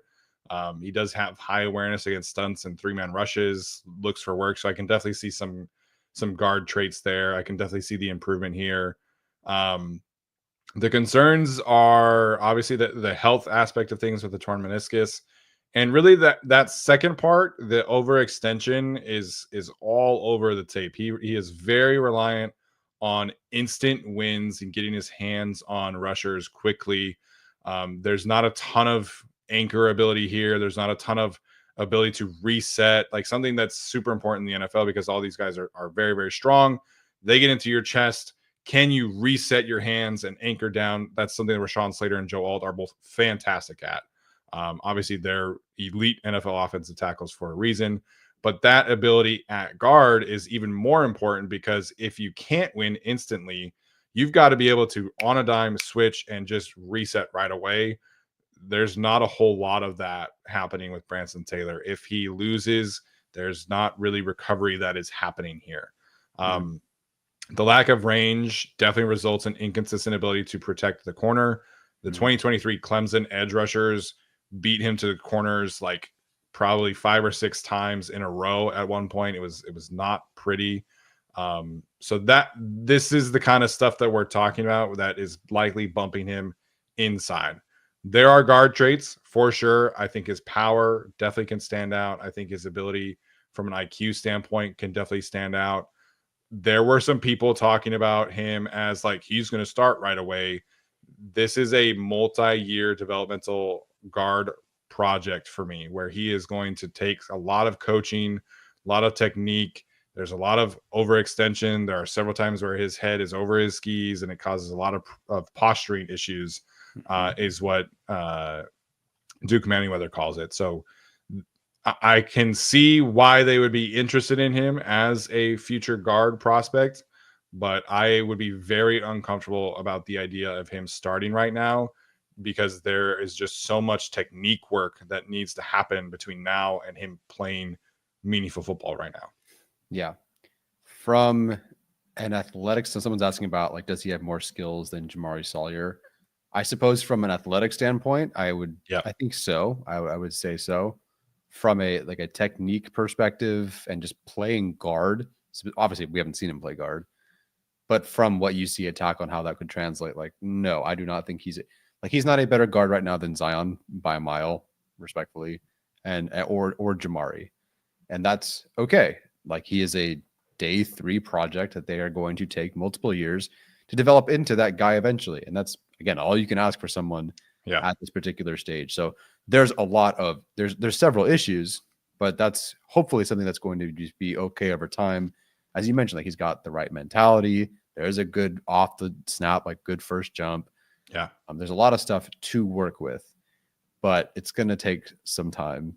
And, you know, Philip says, like, our 6th round picks usually expected to start. No, but everyone just wants the new player to start over the old player that wasn't good. Yeah. The one player they want to get rid of. He's not starting over Zion Johnson. I'd be stunned. Frankly, shouldn't start over Trey Pipkins at guard, which I know is, like, sacrilegious for me to say to some Chargers fans, but but like, some of the awkwardness you saw with Trey Pipkins at guard, I think that's also going to be there with his his transition as well. Yeah, I would agree. The good news, it's very easy to see the issues and how maybe they could be, hidden at guard. So that's good. And the demeanor that goes inside, I think, works really well. Like they mentioned, like, how often he just clears space and, like, washes the guys down the line of scrimmage. That's there a ton in. I can't remember the game it was, but that was there plenty. So you see it. The traits are there. The options are, like, the stuff is there. It's just, he's a 6th round pick. And I think this is about where maybe would have taken him. You had him ranked 134th out of 136. I think if you ranked another 70 players, he would have been further, and closer towards the, like, I guess my question is, what round grade did you kind of give him? What 6th round? Okay. 6th round. Yeah. That's kind of where I feel too, especially with the season-ending torn meniscus. Like, you would have pushed him down the board with that too. Yeah. So I think a fine dart throw, with a bigger issue being what we'll discuss in a bit at the whole class. Yeah, I think, some people will point out, Jamaree was a 6th round pick, but Jamaree fell to the 6th round for health concerns. Like there were legit concerns about his knee. Everybody kind of valued him as a 3rd round pick from a film perspective, from a character perspective. So that there's a big difference there in terms of who they were as prospects and who they can be as NFL players. So I like that the Chargers took a developmental guard. I disagree with, like, who it ultimately was. Like, that's the main issue here. Yeah, it doesn't say Brendan Thornton was doing it, the grades for Bleacher Report at the time, but, like, if it was him, they had, like, a 3rd round grade on Jamaree Salyer. Yeah. So it's different. I think we mocked him to the Chargers, like, several times before that. So yeah, loved Jamaree for sure. Okay, RJ Mickens here. Much more fun conversation, I think, in store here with Mr. RJ Mickens, who to me is, like, screams special teams defensive backup choice from Ryan Ficken. Jefferson and Tony Jefferson and Alohi Gilman. I probably should have put those in reverse order, considering Alohi Gilman's probably a starter. But those 2 guys are 2026 free agents. So this team definitely needed a long-term, young safety to kind of come in here. I think his versatility definitely fits what they like at safety / can play the slot, where he has 740 career snaps in the box, 1,021 at free safety, and 363 in the slot. So there's a lot of experience here. I mentioned this previously, but he was a starter on punt team and punt return team for Clemson all 5 years of his career there, which definitely tracks. Like, a lot of these players who were projecting for special teams roles, they don't have a ton of special teams experience. Well, RJ Mickens does, and I think that's a big reason why he's a pick here. Another player who had a Michigan offer out of high school. He was a 4-year starter in high school on both sides of the ball, had 1,000 yards receiving as a senior. His dad is 10-year pro Ray Mickens with the Jets. He was a member of the PAW Leadership Ambassador Program at Clemson, which I didn't hear of, but it's a program across all Clemson athletics that recognizes unique leaders across their sports and it helps give them opportunities to kind of serve in the community. And this is a very strong character indication for who he was as a person at Clemson. He had 19 career pass breakups and 7 interceptions. He actually had 2 pick sixes called back, according to Dane Brugler. So the ball production is outstanding. 0 penalties the last 2 seasons, like no targetings, no personal fouls, no holdings, anything. 0 penalties, which I think is super cool. I had him as safety 4 out of 6. I had him 84th on my board. So I gave him a round 4 grade. I really liked him. You did not grade him previously, but you have since watched him. So you can kind of take it wherever you want to and jump into the next slide if you want, or wherever you want to go here. Yeah, so him and Bridges are 2 just total psychopaths when it comes to and going attacking players. Yeah. I'm overjoyed at how both those guys are just heat-seeking missiles. Mickens more so from a safety perspective, and Bridges played more so like outside slot and then some safety. But both these guys just absolute, I'll get to the positives, I guess, but really sound and secure tackler, 100%. Only got to watch 2 games of his post-draft, but like this whole scouting report right here is exactly what was there. Sees things in front of him very well. Instant reaction with him.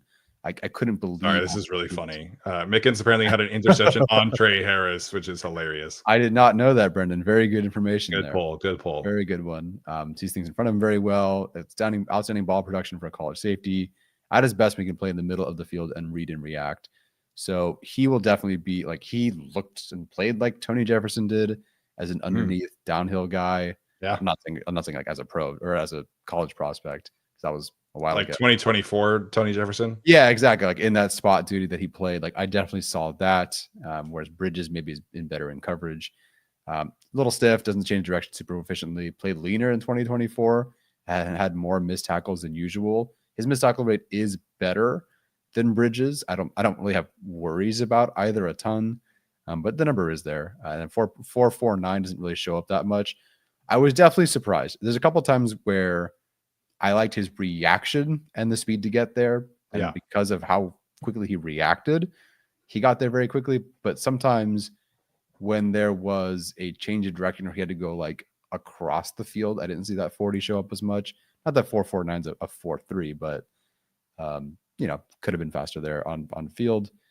Competing for safety for Jefferson and special teams. Yeah, I think that Jefferson will do the doesn't make the roster, is your practice squad guy, elevated, then maybe eventually signs thing. But yeah, for right now, I think Mickens is your safety 4.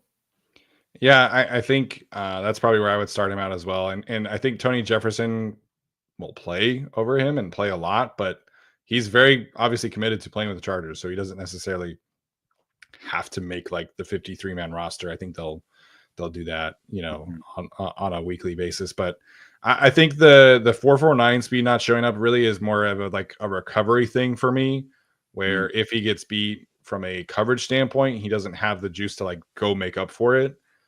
I really love his ability to see and close. Like that kind of speed shows up. But when it comes to like coverage, there's definitely some tightness there. I didn't love his man coverage ability. There were some slot man coverage opportunities that I wasn't crazy about. And that's like where the change of direction comes into play. So he's not super just like light on his toes that way. But I really enjoyed his awareness in zone coverage. There were a couple instances where he, carried the route the right way and force an incompletion, or he would get an interception because just like he's just reading things well. So you can definitely tell that his father was also a defensive back. And so there's a lot of high IQ plays in here. And then he's just really physical, tackles well. And one thing I love about like a safety like him, some safeties who are physical will just come and try and like run through you. Whereas he's really technically sound from a wrap up standpoint.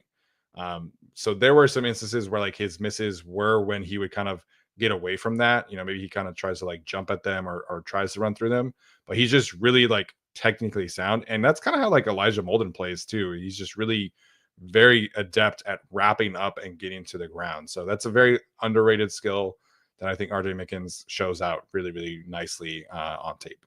Yeah, I didn't watch a ton of games of his. There was one play against Florida State where it's like they took advantage of the aggression and he bit on a screen, and then that receiver, instead of, it wasn't a screen, like they faked it, and then he cut up field and scored a touchdown. Sure. And Mickens was like 15 yards from the actual player he was supposed to be covering. Did you see often that he was over aggressive? Maybe that got to him a couple of times, or I only just saw it the once there, but you watched him more than I did. So I watched 5 games of his. I watched 4 from this year, 1 from last year. I didn't see a ton of over aggression outside of the same game that you watched. Maybe that was like a rival or a team he was very motivated against. I don't really know, but I thought for the most part he was very in control for most of the games that I watched. Okay, good to know. Alrighty, last but not least, before we get to grades, I've heard them go with just like Tre Bridges as his name versus his entire name. I've heard Tre as well. Yeah, indifferent either way, although it makes it easier for me. So I'll go with Tre Bridges. Very much so an end of the draft special team selection, but I think this is someone that has very good developmental traits. Very much so appears like on the field and of course in the RAS. Played 5 years at Oregon, or was it Oregon for 5 years, I should say. 1 year at Florida, began the 2024 season as a backup, and then forcing 2 forced fumbles and had 2 interceptions in 2024. I watched 3 games of his.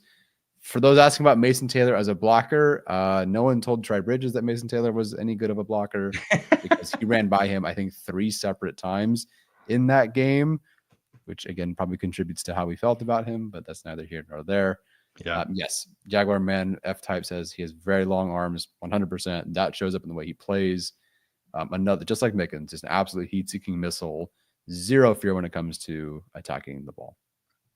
Yeah, I only got the chance to watch 1 game, and you see the tackling on tape for sure.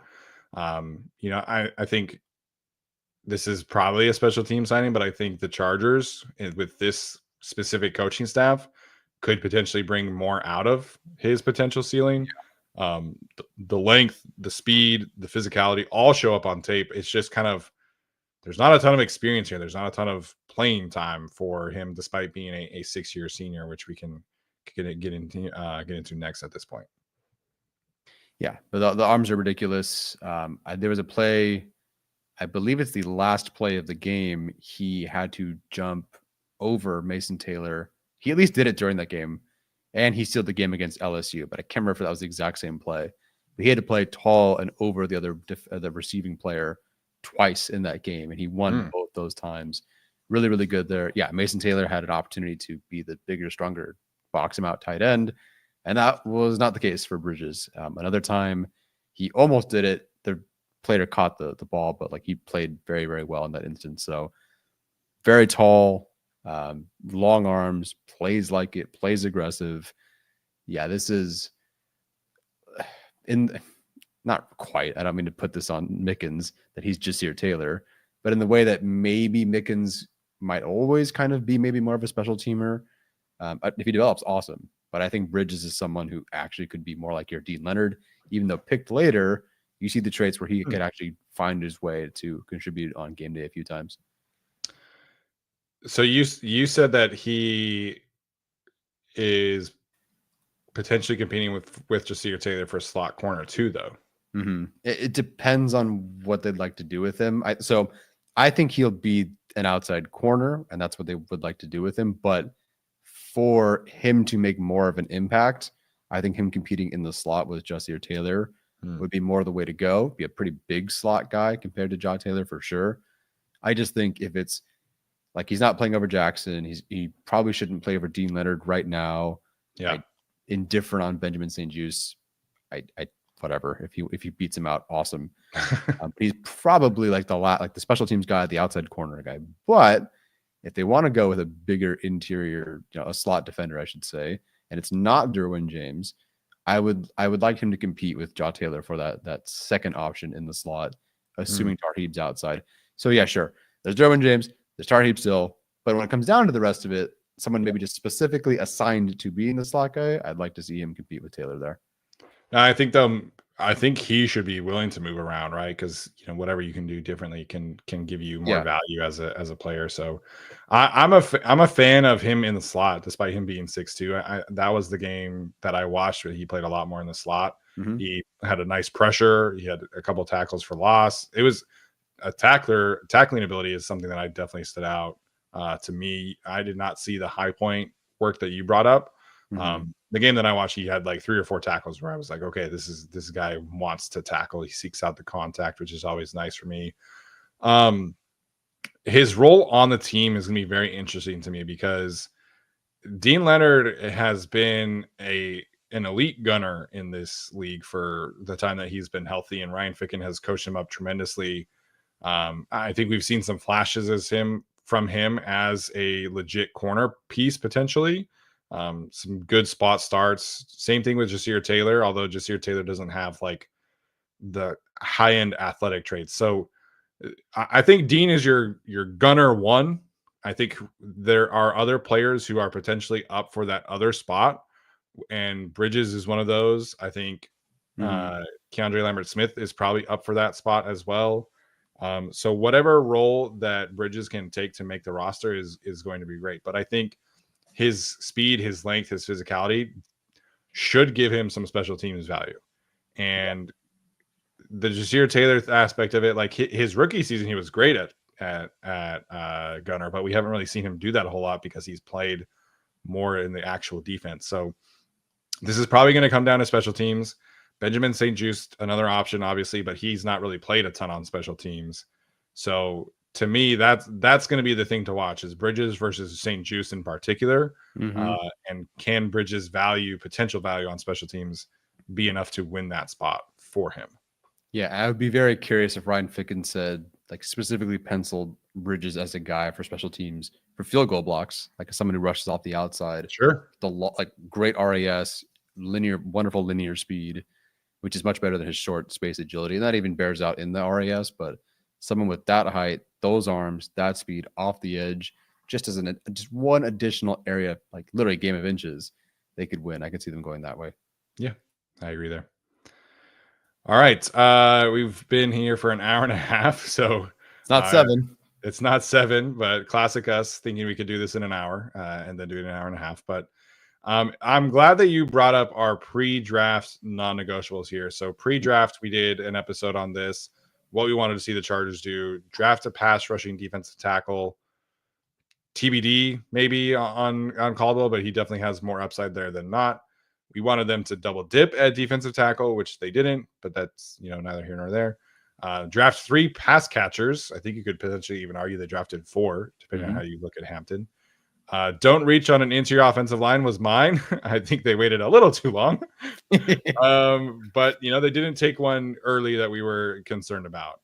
They went with the positions that they should have.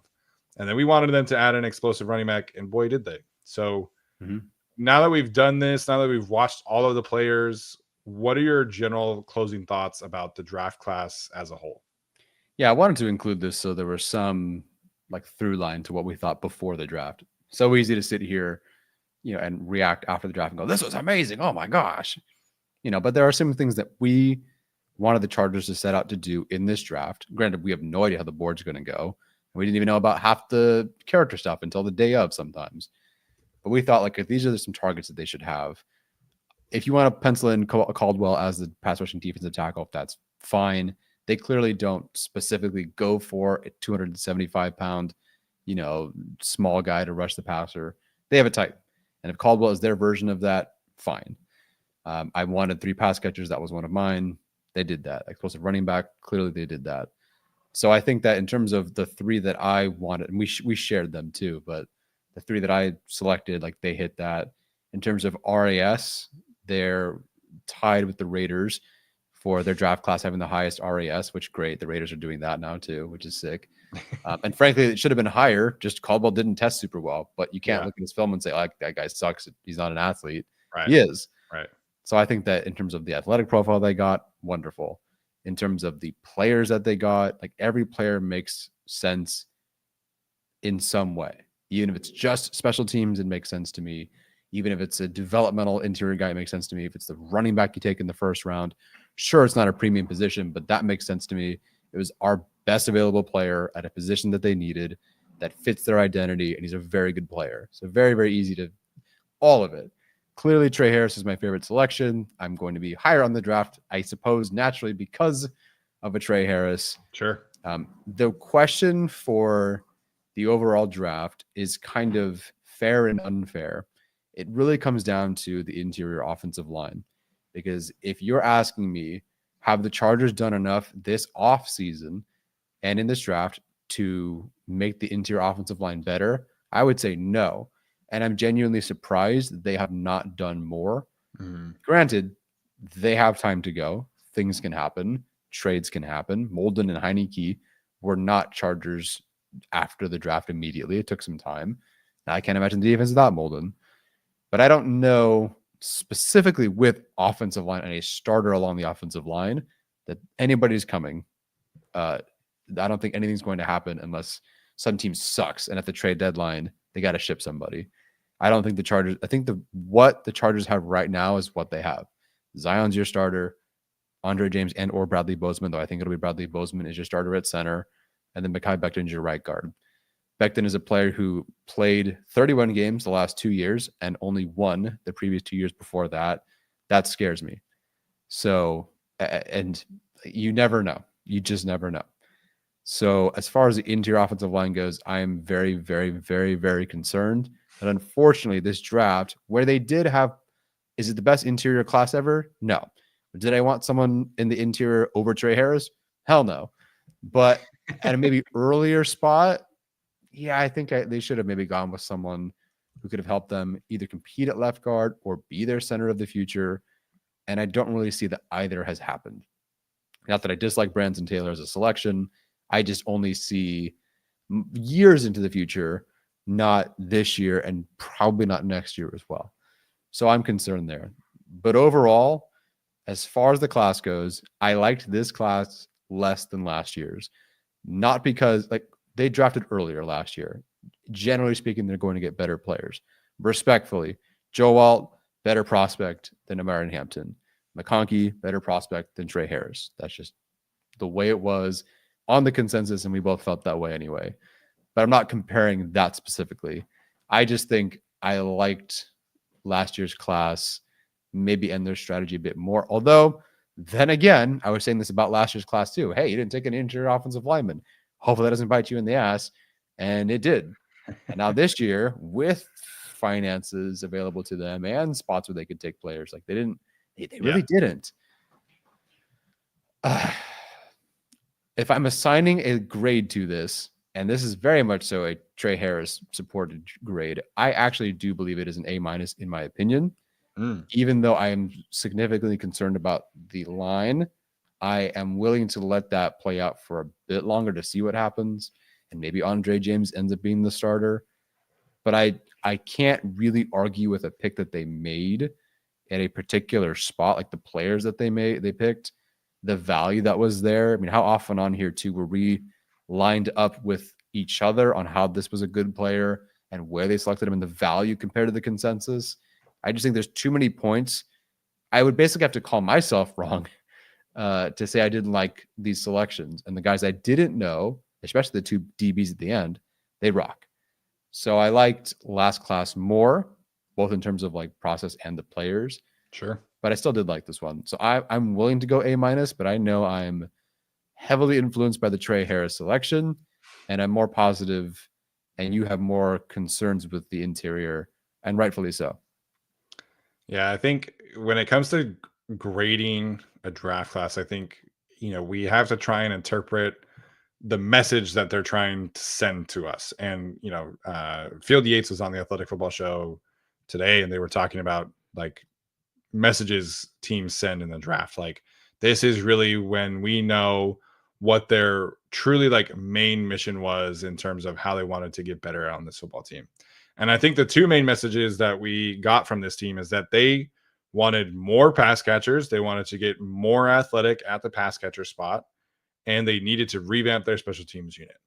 So if those are your two main missions heading into the draft, check and check, like mission accomplished. So for the picks that they made at those particular spots, I feel really good about this. I think they, have found, you know, 3 instant contributors in the first 3 rounds. I feel good about their roles. I feel good about those players. I like Kyle Kennard a lot. I think he will play a little bit in year 1, and then next year probably is stepping into a bigger role. The special teams players that we just talked about, the 2 DBs, RJ Mickens and Trikweze Bridges, awesome special teams profiles. I see the vision with KeAndre Lambert-Smith. The Branson Taylor part of this is very tricky for me because I just do not see a player who I feel comfortable with contributing in the next 2 years. I think this is a 3-year project kind of pick. And this team didn't necessarily need like a true starting left guard. Like I can understand why they wouldn't do that. Like they didn't need to take Tate Ratledge, even though they could have. But I needed somebody who next year could be a reasonable potential starting option when Zion's potentially off the team, Trey Pipkins is potentially off the team, Bradley Bozeman is potentially off the team, Andre James is potentially off the team, and Mekhi Becton, who has the injury history, we don't know. Like I needed somebody for me to make this an A or an A minus. I needed somebody who I could see potentially starting in 2025 or in 2026, excuse me. So that part makes it tricky for me. I personally don't feel like that allows me to make this higher than a B. Mm-hmm. Like that's kind of where I have settled out, because if Mekhi Becton misses any time, we are back to square one last year with Zion, Bozeman. I think Andre James should start, but I think Bozeman will. Yep.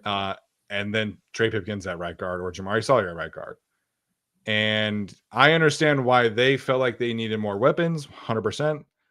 But to me, the real reason why you lost against Houston, and that shouldn't define your whole offseason, I get it. The real reason why you lost that game is because your interior could not hold up. And the Texans' interior defensive line is like, fine, they're good. It's not like an amazing interior defensive line group. So that part to me is really holding it back for me to call it an A. I really like the players that they selected. Otherwise, I think I see the vision, but I am very, very skeptical about who plays left guard for this team, who plays right guard for this team if Becton misses any time, which he is prone to do.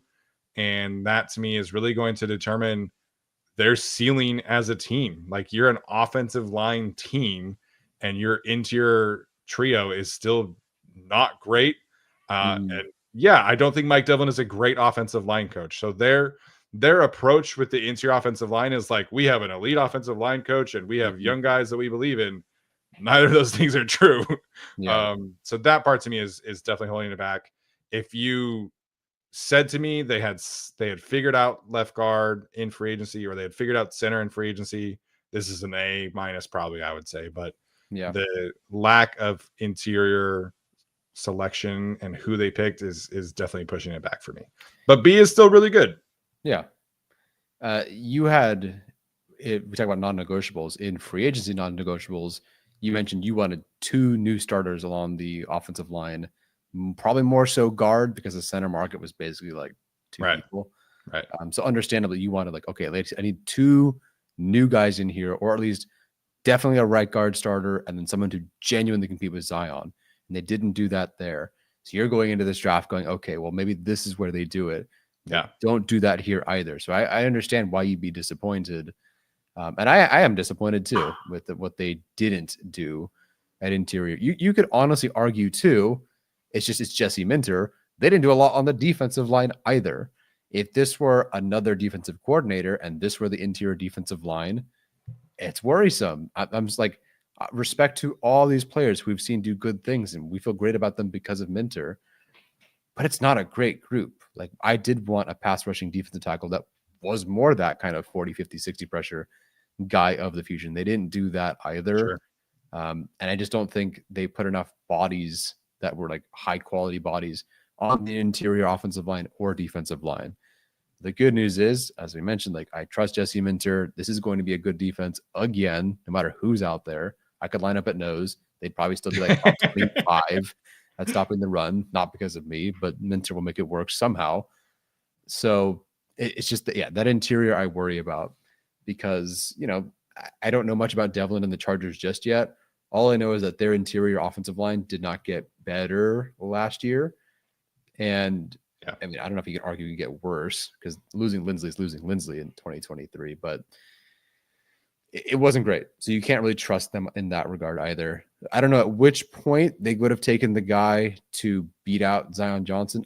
Once they got past round 3, it was like, yeah, there's Miles Frazier was there.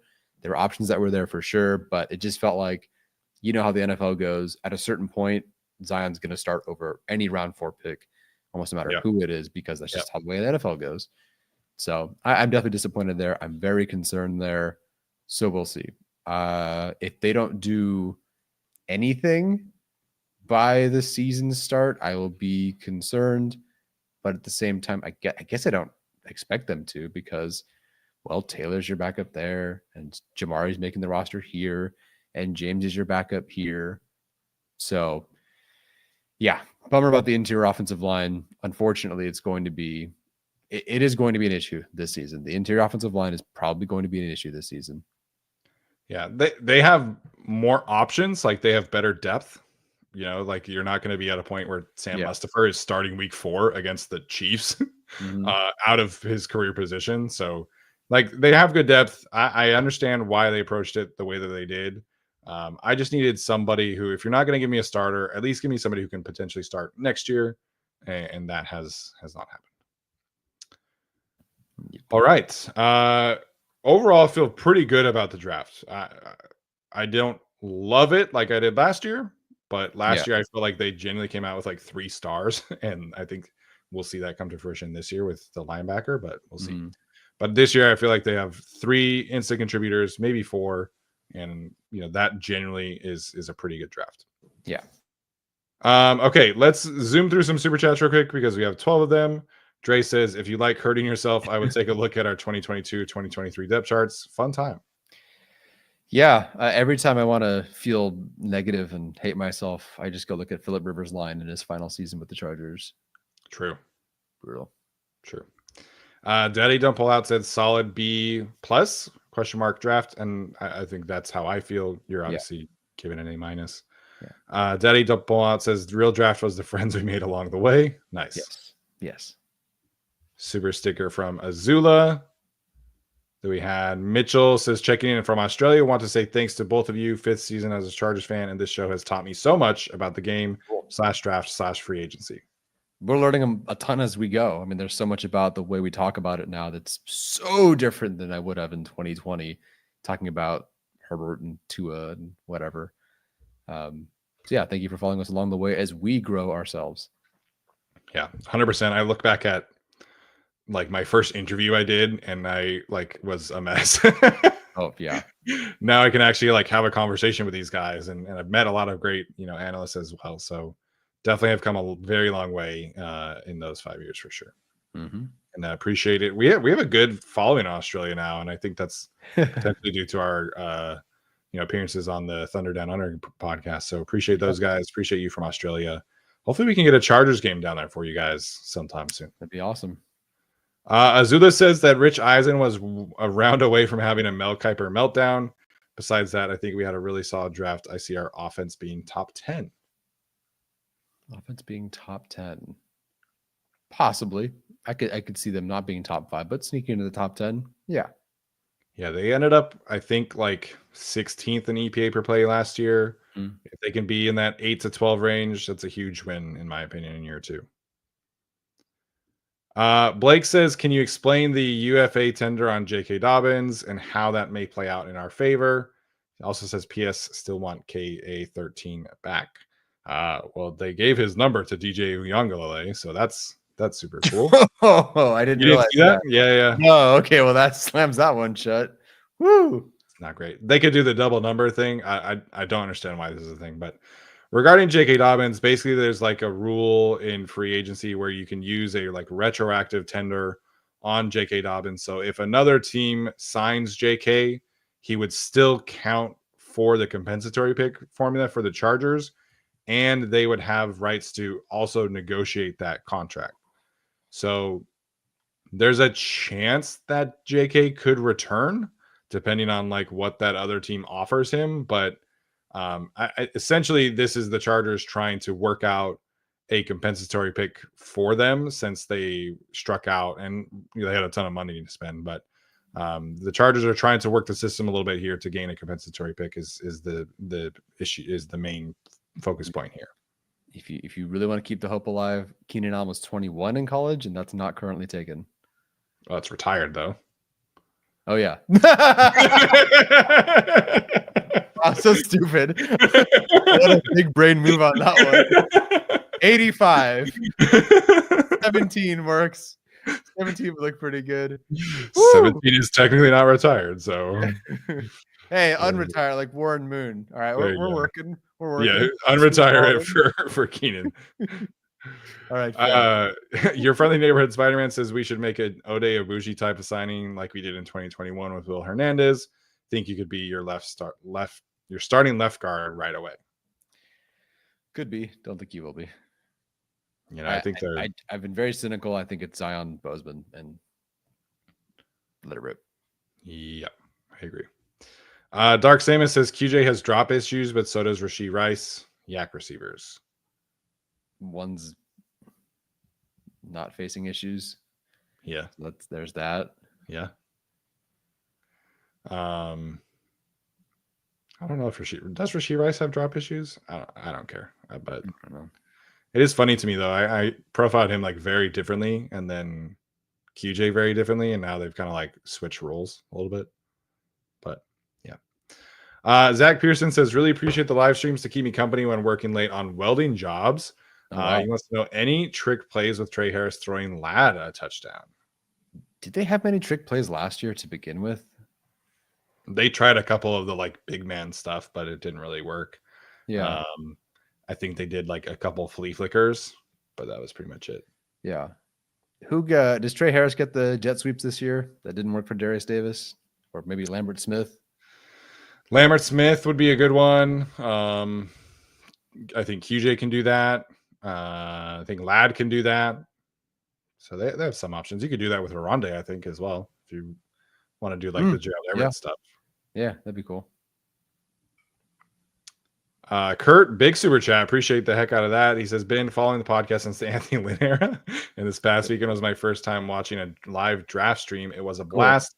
Cool. Absolutely love all the GAT content. Thanks, guys.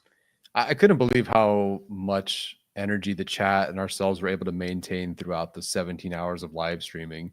Yeah. Because none of us prepare for that. We do like an hour or half an hour here and there. Yeah. But 7 hours on Saturday, but we just kept talking and chatting, and people were firing Pokemon questions. And Alex called me short, but that ended up being funny. Like, there were just jokes along the way. Steven mentioned Black Panther once. Like, it was all good. Like, it's like we generally talk about stuff, then every half an hour there's like that jolt of ha ha ha, and then it keeps us going. Yeah. But Kurt, thank you for joining us. Yeah, it's funny. Like the four of us, you and I have hung out a few times, obviously, but I've only met Alex Insdorf once in person, and Katz and I've never met in person. But yeah, you'd think that we were all like four good friends from high school kind of vibe. So it's just it's a great time. I was always amazed that like we would get a little surge for each pick, but for the most part, we would just like stay pretty even keel for the whole time. So yeah, the fact that you guys stayed with us the entire weekend it does actually like sincerely mean a lot to us. Yeah, I can't believe it still.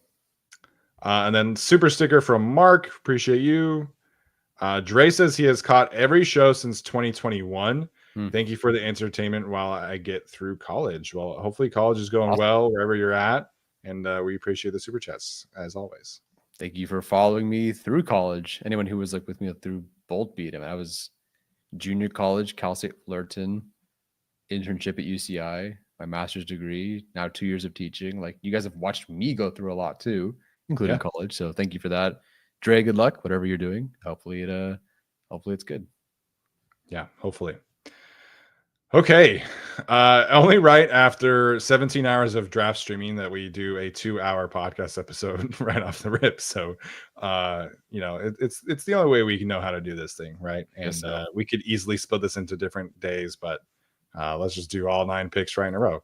Some teams only had 4 selections, so imagine their short episode is super lame, probably. Yeah, I mean, we could have been talking about trading a future first for James Pierce today. That would have destroyed me. If I were a Falcons fan, I would be so pissed off if I were a Falcons fan. Like, I would have crashed out on the stream for sure. Yeah, that would have been something, man. Glad it didn't happen though. Like A-, a B, whatever. Like it could have been much worse. For sure. And we have experienced many worse drafts than a B. If the B is as bad as it gets for Joe Ortiz, we will be okay for sure. Yes, absolutely. All right, you guys, that is going to do it for us tonight. We will be back on Thursday for our next episode. So stay tuned for that one. And as always, make sure to leave a rating, review, comment. All that good stuff does genuinely help continue to grow the show. We appreciate the heck out of you so much. This has been another episode of the Guilty as Charged podcast. We'll see you later. As always, bolt up.